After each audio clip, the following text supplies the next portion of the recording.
Praise the Lord. இன்றைக்கு daily dose of divine சேனல்ல ஏசாயா 47ஆம் அதிகாரம் வாசிக்க போகிறோம்.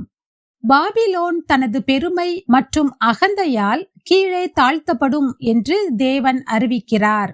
தன்னுடைய செல்வமும் ஞானமும் தன்னை காப்பாற்றும் என்று நம்பிய பாபிலோன் தேவனுடைய நியாய தீர்ப்பை அனுபவிக்கிறது. மந்திரவாதமும் ஜோதிடமும் அவர்களை ரட்சிக்க முடியாது என்று ஏசாயா எச்சரிக்கிறார். கர்த்தரே உண்மையான நியாயாதிபதி என்பதே இந்த அதிகாரத்தின் முக்கிய செய்தியாகும். இப்போது ஏசாயா 47ஆம் அதிகாரம் வாசிக்க கேட்போம்.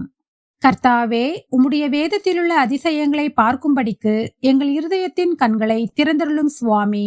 ஆமேன். ஏசாயா 47ஆம் அதிகாரம்.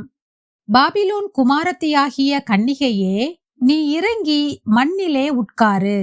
கல்தேயரின் குமாரத்தியே, தரையிலே உட்காரு. உனக்கு சிங்காசனம் இல்லை. நீ செருக்குக்காரியும் சுக செல்வியும் என்று இனி அழைக்கப்படுவதில்லை. ஏந்திரத்தை எடுத்து மாவரை. உன் முக்காட்டை நீக்கிவிடு. வெறும் காலும் அம்மனத்தொடையுமாய் ஆறுகளை கடந்து போ. உன் நிர்வாணம் வெளிப்படும், உன் லச்சை காணப்படும். நான் ஒருவனையும் பாராமல் நீதியை சரிக்கட்டுவேன்.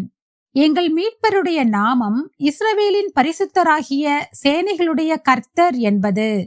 கல்தேயரின் குமாரத்தியே, நீ அந்தகாரத்துக்குள் பிரவேசித்து மௌனமாய் உட்காரு. இனி நீ ராஜ்யங்களின் நாயகி என்று அழைக்கப்படுவதில்லை. நான் என் ஜனத்தின் மேல் கடும் கோபமடைந்து என் சுதந்திரத்தை பரிசுத்த குலைச்சலாக்கி அவர்களை உன் கையில் ஒப்பு கொடுத்தேன். நீ அவர்கள் மேல் இரக்கம் வையாமல் முதிர் வயதுள்ளவர்களின் மேல் உன் நுகத்தை மகா பாரமாக்கி என்றென்றைக்கும் நாயகியாயிருப்பேன் என்று சொல்லி இந்த காரியங்களை இதுவரைக்கும் உன் மனதிலே வையாமலும் அதன் முடிவை நினையாமலும் போனாய். இப்பொழுதும் சுக செல்வியே, விசாரமில்லாமல் வாழ்கிறவளே, நான் தான், என்னை தவிர ஒருவரும் இல்லை. நான் விதவையாவதில்லை. நான் சந்தான சேதத்தை அறிவதில்லை என்று உன் இருதயத்திலே சொல்லுகிறவளே, நான் சொல்லுகிறதை கேள். சந்தான சேதமும் விதவை இருப்பும் ஆகிய இவ்விரண்டும் உனக்கு சடிதியாக ஒரே நாளில் வரும். உன் திரளான சூனியங்களின் நிமித்தமும் உன் வெகுவான ஸ்தம்பன வித்தைகளின் நிமித்தமும் அவைகள் பூரணமாய் உன்மேல் வரும். உன் துன்மார்க்கத்திலே நீ திட நம்பிக்கையாயிருந்து என்னை பார்க்கிறவர் ஒருவரும் இல்லை என்றாய். உன் ஞானமும் உன் அறிவுமே உன்னை கெடுத்தது. நான் தான், என்னை தவிர ஒருவரும் இல்லை என்று உன் இருதயத்தில் எண்ணினாய். ஆகையால் தீங்கு உன்மேல் வரும். அது எங்கே இருந்து உதித்ததென்று நீ அறியாய். விக்கினம் உன்மேல் வரும். நீ அதை நிவிர்த்தியாக்க மாட்டாய். நீ அறியாதபடிக்கு சடிதியாய் உண்டாகும் பால்கடிப்பு உன்மேல் வரும். நீ உன் சிறு வயது முதல் பிரயாசப்பட்டு பழகி வருகிற உன் ஸ்தம்பன வித்தைகளையும் உன் திரளான சூனியங்களையும் நீ அனுசரித்து நில். அவைகளால் உனக்கு பிரயோஜனம் உண்டோ, பலன் உண்டோ பார்ப்போம். உன் திரளான யோசனைகளினால் நீ இளைத்து போனாய். இப்பொழுதும் ஜோசியரும் நட்சத்திரம் பார்க்கிறவர்களும் அமாவாசை கணிக்கிறவர்களும் எழும்பி உனக்கு நேரிடுகிறவைகளுக்கு உன்னை விலக்கி ரட்சிக்கட்டும். இதோ, அவர்கள் தாளடியைப் போல இருப்பார்கள். நெருப்பு அவர்களை சுட்டரிக்கும்.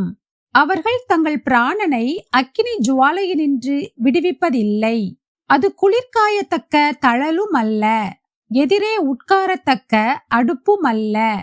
உன் சிறு வயது முதல் நீ பிரயாசப்பட்டு எவர்களுடன் வியாபாரம் பண்ணினாயோ அவர்களும் அப்படியே இருப்பார்கள். அவரவர் தங்கள் போக்கிலே போய் அலைவார்கள். உன்னை ரட்சிப்பார் இல்லை. என் நம்பிக்கை தேவன் மேலா அல்லது உலகத்தின் பலத்தின் மேலா? நாம் ஜெபிப்போம். அன்பின் பிதாவே, இந்த அருமையான காலை வேளையை தந்ததற்காக உமக்கு நன்றி ஏசப்பா. இன்றைக்கும் நாங்கள் வாசிக்க கேட்டபடி எங்கள் அகந்தையிலிருந்து எங்களை காத்து தாழ்மையுடன் உம்மை நம்பி வாழ எங்களுக்கு உதவி செய்யும். இயேசுவின் மூலம் ஜெபிக்கிறோம் பிதாவே. ஆமேன். ஆமேன். நாம் அடுத்த நாள் வேத வாசிப்பில் சந்திப்போம். God bless you.